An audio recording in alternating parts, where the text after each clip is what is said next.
Another movie review, and I'm continuing my look at the 60s. I've got lots of movies that I've watched over the last year or so from the 60s, a very neglected part of the cinema picture.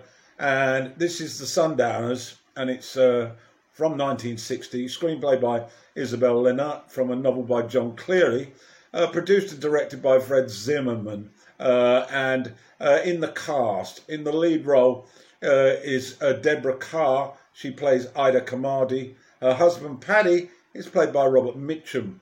Veneker is played by Peter Ustinov, and his romantic interest is Mrs. Firth, played by Glynis Johns. There are some other members of the cast, and they will be on a slide. Now, just a quick sort of comment about the Academy Awards.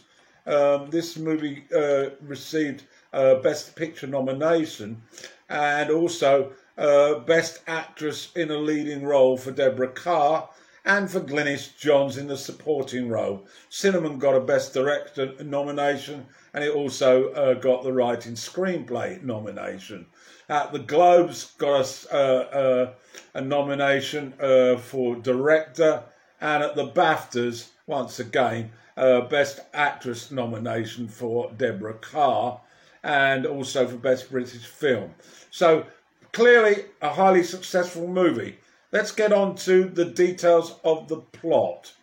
Cinematography is absolutely fantastic in this movie. That's all down to one Jack Hilliard, who is the cinematographer. The shots were on location in the Australian outback. So the plot, well, there's not a lot of a plot really. Really, Mitchum is a drover. The Australians describe that as a sundowner. And what that means is he's rather a gypsy-like character, moves from place to place, acquiring work, and takes his family in his horse and wagon.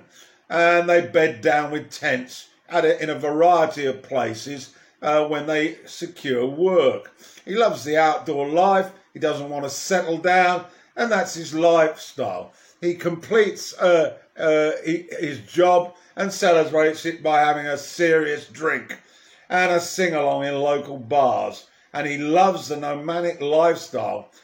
This is in contrast to his wife, Ida, played by Kerr, and their son, Sean, played by Michael Anderson Jr. They want to settle down, and the son particularly because of the Friends development. And the problem is that the son is also torn between this desire and wanting to follow in his father's footsteps. Anyway, he admires his father tremendously, and he is certainly also very committed to making his mother happy. So quite a conflict of interest here for the young son. Mother wants to basically buy a small farm and get into normal life. The film has a hint of comedy, but it's also a drama of quality. It has an appealing quality in terms of the Australian tongue, the Australian accent, and it's admirably taken on board by the Irish Mitchum. He produces a performance very much in contrast to most of his earlier work. He's not a macho, egocentric male here. He's a much more sensitive character, warmer, not as arrogant, and much more tuned in to try and make his family happy. So after completing a job, they then settle in and look for further work. And Cowdy gets an opportunity to transfer a large quantity of sheep to an outpost called Condila. Now, he needs some help in this task, and this is where he meets Veneker, played by Ustinov. Veneker is of the same persuasion as Carmody, being a little bit of a nomad, but he comes from sound British stock. And initially Carmody is reluctant to take him on, but he relents, and Veneker joins the fray. And they get on pretty well together, it has to be said. That's how a triangular relationship knits together the Carmodys and Veneker. And a harrowing bushfire then takes centre stage, which presents a formidable challenge to both Carmody and Vinegar. But they manage to save the sheep and they reach their destination and they get their due rewards. It's at this point where Veneker and Carmody gain a further employment from an Aussie sheep shearer, a foreigner called Quillen, and Ida also gets a job as a chef, and they settle in for a period of time working at the outpost. However, Paddy's not very settled. He gets involved in a sheep shearing contest, which creates a sort of plot story twist. But he's desperate to move on.